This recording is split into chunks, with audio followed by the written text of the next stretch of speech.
And we're live. I just want to share with you some steps on persistence, and I wanted to discuss a little bit about the great prophet Muhammad, considered to be the last great prophet. I just wanted to go over a little bit of his story from his biography by Asad Bey. How to develop persistence. There are four simple steps which lead to the habit of persistence. They call for no great amount of intelligence, no particular amount of education, and put little time or effort. The necessary steps are: one, a definite purpose backed by burning desire for its fulfillment. Two, a definite plan expressed in continuous action. Three, a mind closed tightly against all negative and discouraging influences, including negative suggestions of relatives, friends, and acquaintances. And number four, a friendly alliance with one or more persons who will encourage one to follow through with both plan and purpose. These four steps are essential for success in all walks of life. The entire purpose of the 13 principles of the Thinking Right philosophy is to enable one to take these four steps as a matter of habit. These are the steps by which one may control one's economic destiny. They are the steps that lead to freedom and independence of thought. They are the steps that lead to riches in small or great quantities. They lead the way to power, fame, worldly recognition. They are the four steps which guarantee favorable breaks. They are the steps that convert dreams into physical realities. They lead also to the mastery of fear, discouragement, and indifference. There is a magnificent reward for all who learn to take these four steps. It is the privilege of writing one's own ticket and making life yield whatever price is asked.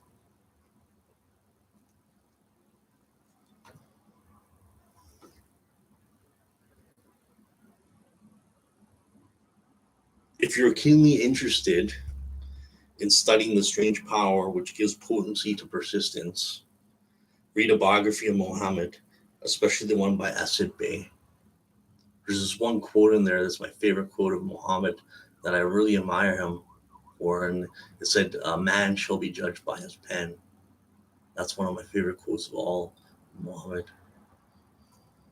Read a biography of Muhammad, especially the one by Asad Bey. This brief review of that book by Thomas Sugru in the New York Herald Tribune will provide a preview of the rare treat in store for those who take the time to read the entire story of the most astounding examples of the power of persistence known to civilization.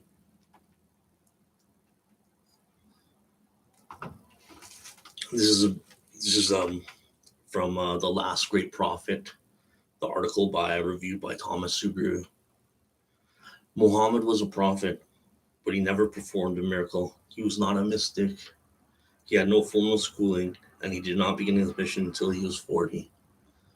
When he announced that he was the messenger of God bringing word of the true religion, he was ridiculed and labeled a lunatic. He was banished from his native city, Mecca, and his followers were stripped of their worldly goods and sent into the desert after him. When he had been preaching 10 years, he had nothing to show for it but banishment, poverty, and ridicule. Yet before another 10 years had passed, he was ruler of Mecca and the head of the New World religion, which was to sweeten the Nubian Empire before exhausting the impetus he gave it. The impetus was threefold: the power of words, the efficiency of prayer, and man's kinship with God. His career never made sense. Muhammad was born to impoverished members of a leading family of Mecca. Because Mecca, the crossroads of the world, home of the magic stone called the Kaaba, great city of trade and the center of trade routes, was unsanitary. Its children were sent to be raised in the desert by Bedouins. Muhammad was thus nurtured, drawing strength and health from the milk of nomad, vicarious mothers. He tended sheep and soon hired out to a rich widow as leader of her caravans. He traveled to all parts of the Eastern world, talked with many men of diverse beliefs, and observed the decline of Christianity and the warring sects. When he was 28, Khadijah, the widow, looked upon him with favor and married him. For the next 12 years, Muhammad lived as a rich and respected and very shrewd trader. Then he took to wandering in the desert, and one day he returned with the first verse of the Quran and told Khadijah that the archangel Gabriel had appeared to him and said that he was to be the messenger of God. The Quran, the revealed word of God, was the closest thing to a miracle in Muhammad's life. He had not been a poet, he had no gift of words, yet the verses of the Quran, as he received them and recited them to the faithful, were better than any verses which the professional poets of the tribes could produce. This to the Arabs was a miracle.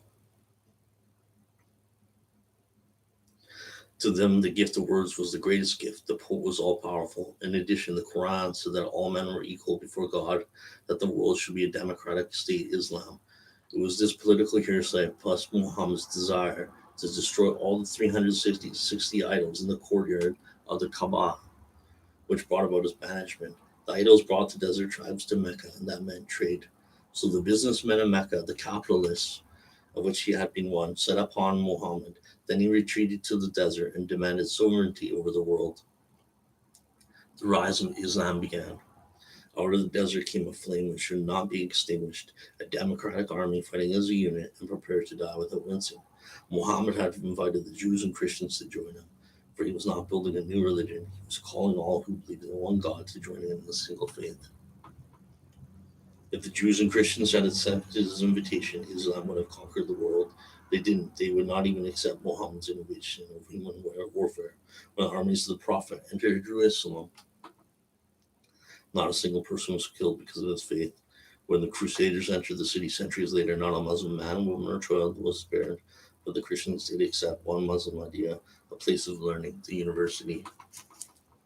Religious visionaries such as Muhammad, business leaders such as Thomas Edison, Henry Ford, and Andrew Carnegie,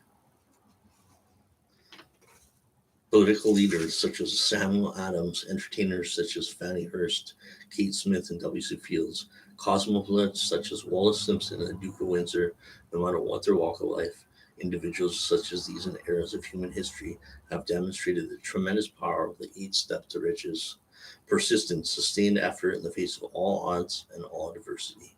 Persistence creates faith, and faith is the only known antidote for failure. It is the starting point of all accumulation of riches, and is the only agency through which one can tap the force of infinite intelligence. Great power can be accumulated through no other principle than that of the mastermind. Persistence creates faith. From faith comes power, and power is essential for success in the accumulation of money. Riches do not respond to wishes, they respond only to definite plans, backed by definite desires through constant persistence. Persistence, the sustained effort necessary to induce faith. Persistence is an essential factor in the procedure of transmitting desire into its monetary equivalent. The basis of persistence is the power of will. Willpower and desire, when properly combined, make an irresistible pair. People who accumulate great fortunes are generally thought of as cold-blooded and sometimes ruthless. Often they are misunderstood. What they have is willpower, which they mix with persistence and place back in their desires to ensure the attainment of their objectives.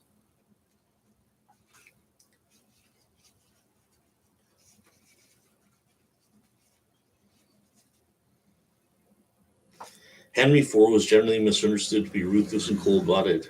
This misconception grew out of Ford's habit of following through on all his plans with persistence. The majority of people are ready to throw their aims and purposes overboard and give up at the first sign of opposition or misfortune.